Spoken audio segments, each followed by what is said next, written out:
Hello பீபர்ஸ், welcome to filmi craft. நான் உங்கள் அருண். இந்த எபிசோட நம்ம பார்க்க போகிற படம் 2020 ஒரு கெனடியன் காமெடி ஹாரர் படமாக வெளியான விசிஎஸ் ஃபன். இப்போ இந்த படத்துடைய கதை என்ன அப்படின்னு கேட்டிங்கன்னா, படத்தில் நம்ம கதாநாயகனுடைய பேர் ஜோயல். இவருக்கு சேரா அப்படின்னு சொல்லி ஒரு பொண்ணு மேலே ஒரு க்ரஷும் இருக்குது. அந்த பொண்ணுக்கு பாப் அப்படின்னு சொல்லி ஒரு பாய் ஃப்ரெண்டும் இருக்குது. அந்த பாபு நம்ம கதாநாயகனை கடுப்பேற்றுற மாதிரியே அந்த சேரா பொண்ணை கொண்டு வந்து அப்படி இறக்கி விட்டு போகிறாப்புல. இருடா டேய், நான் யாரும் காமிக்கிறேன்டா அப்படின்னு சொல்லி நம்ம கதாநாயகன் அந்த பாபை ஃபாலோ பண்ணிட்டே போகிறாப்புல. அவன் ஒரு சைனீஸ் ரெஸ்டாரண்ட் மாதிரி ஒரு ரெஸ்டாரண்ட்டுக்கு போயிடுறான். இவரும் உள்ளே போயிடுறாரு. இது ஒரு பக்கம் இருக்கட்டும். படத்துடைய ஆரம்ப காட்சியாகவே ஃபில் அப்படின்னு சொல்லி ஒரு ஆள், அந்த ஆள் ஒரு ஹோட்டல்லேருந்து அப்படி வெளியே வந்துட்டு அப்படி கார் எடுத்து கிளம்புறாரு. கிளம்பும்போது ஒரு பொண்ணு டெலிஃபோன் பூத்தில் பேசிக்கிட்டு இருக்கா. அப்போ ஃபோன் பூத்தில் பேசிகிட்டு இருக்கு, இந்த பொண்ணை இன்றைக்கி முடிச்சு விடுவான் அப்படின்னு சொல்லி அவன், நான் உங்களுக்கு கிஃப்ட் தரட்டா அப்படின்னு அந்த பொண்ணுக்கிட்ட கேட்குறான். அந்த பொண்ணுடைய பேர் கேரி. பரவாயில்லையே போகலாமே அப்படின்னு சொல்லி அந்த பொண்ணு இப்படி காரில் ஏறிக்கிறா. உள்ளே ஏறினதுக்கப்புறம் இவனே எல்லா பக்கம் டோரையும் லாக் பண்ணிடுறான். யார்? அந்த ஃபில். இப்போ தான் அந்த கேரி பொண்ணுக்கும் சரி நமக்கும் சரி, அட பாவி இவன் அப்படிப்பட்ட ஆளா அப்படிங்கிற மாதிரி நமக்கு தோணுது. ஏன்னா ஒரு வயசான நம்ம மாதிரி தான் காமிக்கப்படுறாப்புல. ஏதோ ஹெல்ப் பண்ண போகிறான் போல அப்படின்னு நினச்சா உள்ள காரில் வச்சு லாக் பண்ணிடுறான். ஆனால் மேட்ரு என்ன அப்படின்னா, நம்மளே எதிர்பார்க்காத ட்விஸ்ட்டு, இவன் தான் பெரிய சீரியல் கில்லர் அப்படின்னு நினச்சோம்னா, அந்த காருக்குள்ளே ஏறிச்ச கேரின்னு ஒரு பொண்ணு, அந்த பொண்ணு அடுத்த செகண்ட் கையில் இருக்க கத்தி எடுத்து இவன் கழுத்திலே உள்ளே விட்டு வாய் வெளியே எடுத்துருது. அங்கேயே ஆள் ஸ்பாட்டை விட்டு அப்போ தான் தெரியுது, ஓ அப்போ அந்த பொண்ணை கூப்பிட்டு சம்பவம் பண்ணலாம் நினச்சது இவன் கிடையாது.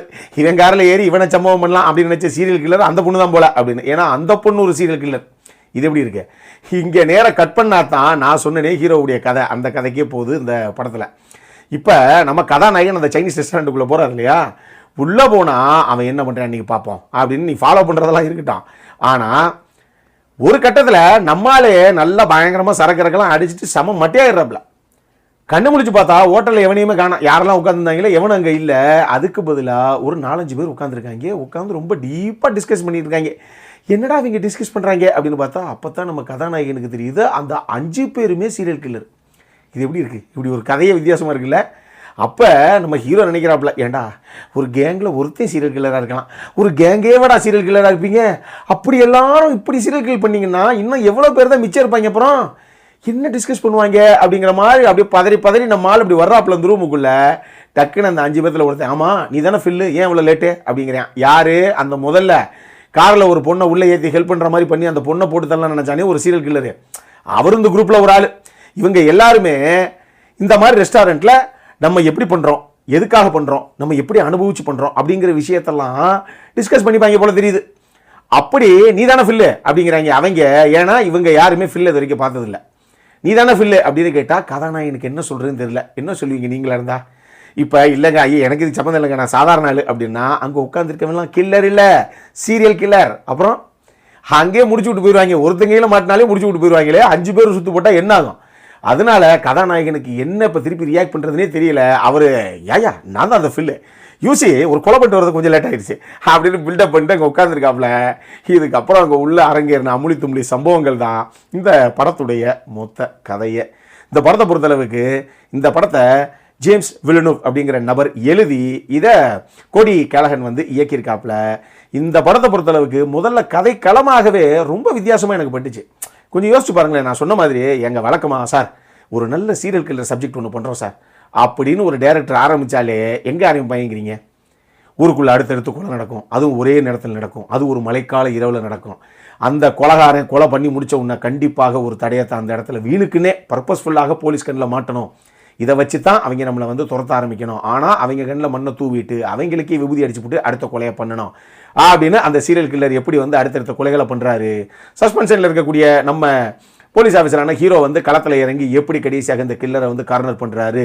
இப்படித்தானே எடுத்துக்கிட்டு இருக்கோம். பல 100 வருஷங்களாக சீரியல் கில்லர் சப்ஜெக்ட்னாவே இப்படி தானே எடுத்துக்கிட்டு இருக்கோம். கதையை பாருங்கள். ஒரு சீரியல் கில்லர் இல்லை, ஒரு கதை ஃபுல்லாக சீரியல் கில்லர் இந்த படத்தில். எல்லாருமே கொலை கொடூரமானவங்க. எல்லாத்துக்கும் ஒரு பேட்டர்ன் ஒன்று இருக்கும், ஒரு ஸ்டைல் ஒன்று இருக்கும். சில பேர் கத்தியை வச்சு தான் டீல் பண்ணுவாங்க. சில பேர் கொலை கொடூரமாக கோடாரியை வச்சு சும்மா அப்படியே கண்ட துண்டமாக வெட்டி வீசிட்டு போயிட்டே இருப்பாங்க. அந்த மாதிரி ஆள். சில பேர் துப்பாக்கியில் தான் டீல் பண்ணுவாங்க. இந்த மாதிரி ஒருத்தனுக்கும் ஒரு ஸ்டைல் ஆஃப் கில்லிங் இருக்குல்ல. அப்போ இவங்கெல்லாம் அப்படியா அப்படிங்கிற மாதிரி ஒருத்தன் கதைக்குள்ளே இருந்தாலே அப்படி இருக்குமே. இத்தனை சீரியல் கில்லர்ஸ் ஒரு கதைக்குள்ளே. இவ்வளோ பேத்துக்கு மத்தியில் எனக்கு ஆவின்னா பயங்க நைட்டு வெளியே போகிறதுக்கு அப்படிங்கிற ஒரு ஆள்வி மாட்டிக்கிட்டா என்ன ஆகும்? அப்படி ஒரு ஏப்பஸ் அப்போ நம்ம ஹீரோ அவர் போய் இவங்க கிட்ட மாட்டிக்கிட்டு இப்போ எப்படி தப்பிக்க போகிறோம்னே தெரியலையே, எதையாவது சொல்லுவோம் அப்படின்னு உண்மையாகவே நம்ம வைகை புயல் வடிவேலு அவர் படத்தில் இந்த மாதிரி மாட்டிக்கிட்டா எப்படியெல்லாம் கதையை சொல்லி ரியாக்ட் பண்ணுவாரோ, அந்த முக பாவனைகள் எப்படியெல்லாம் இருக்குமோ அவ்வளோ விஷயத்தையும் நம்ம கதாநாயகனாக அந்த ஜோயல் அப்படிங்கிற கதாபாத்திரத்தை பண்ண ஈவன் மார்ஷ் பண்ணியிருக்காப்புல, அட்டகாசமாக பண்ணியிருக்காரு. உண்மையாக அவருடைய அந்த காமெடியான ரியாக்ஷனில் தான் பல இடங்கள் சிரித்து சிரித்து சட்டு நம்ம கடந்து போயிடுறோம் இந்த படத்தை. பட் அதுக்காக ஓகே இது காமெடியான படம் அப்படின்னு நீங்கள் நினச்சிடக்கூடாது மக்களே. படத்தில் சும்மா வெட்டி வீசியிருப்பாங்க, கண்ணெல்லாம் ஃபோர்க்கை வச்சு குத்தி பிடுங்கியிருப்பாங்க வெளியே. அவ்வளோ கொடூரமான காட்சிகள்லாம் உள்ளே இருக்குது. இந்த படம் காமெடி ஹாரர் அப்படிங்கிறத விட நிச்சயமாக காமெடி ஹாரர் ஸ்லாஷர்னு சொல்லியிருக்கணும். ஸ்லாஷர் விரும்பிகளுக்கு நிச்சயமாக இந்த படம் வந்து பெருசாக அவங்களுக்கு கவர்றதுக்கு வாய்ப்பு இருக்குது. அட்லீஸ்ட் டீசெண்டாக நான் வச்சுக்கேன், நல்லா பார்த்துங்க, ஜாலியாக தாங்க இருந்துச்சு அப்படிங்கிற ஒரு ஃபீலையாவது கொடுக்கறதுக்கு வாய்ப்பு இருக்குது. அந்த அளவுக்கு ரத்த கலரியாக படத்தை எடுத்து வச்சுருக்காங்க. ஸோ இது படத்துக்குள்ளே ரத்தம்லாம் கிடையாது, ரத்தத்துக்குள்ளே தான் ஒரு படம். அப்படி ஒரு சம்பவத்தை பண்ணியிருக்கு இந்த டீம்.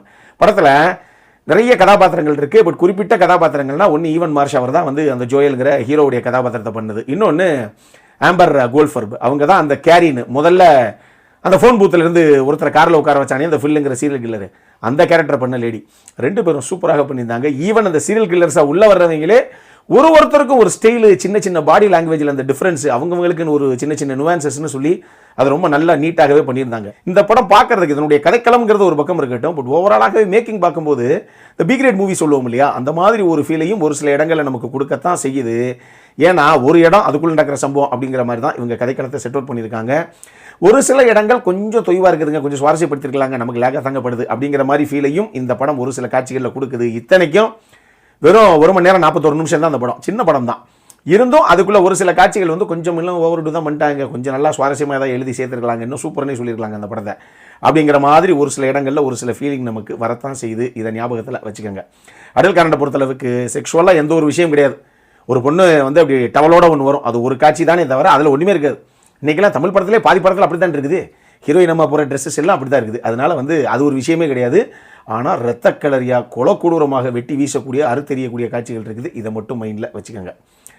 அந்த மாதிரி ரசிகர்களுக்கு இந்த படம் பெருசாக பிடிக்கிறதுக்கு வாய்ப்பு இருக்குது. என்கிட்ட கேட்டிங்கன்னா டெஃபினட்டாக ஒரு டீசென்ட் வாட்ச் பார்க்கணும் அப்படிங்கிறவங்க பார்க்கலாம். பட் ரொம்ப அப்படி ஆகா ஓகோன்னு எதிர்பார்த்து அப்படி எக்ஸ்பெக்டேஷனில் போகாதீங்க. எக்ஸ்பெக்டேஷன் இல்லாமல் போங்க, ஜாலியாக டெஃபினட்டாக என்ஜாய் பண்ணக்கூடிய ஒரு படம் தான் இது. அப்புறம் என்ன, இதே மாதிரி இன்னொரு வீடியோவோட அடுத்த முறை உங்களை சந்திக்கிற வரைக்கும் இட்ஸ் அருண் signing off.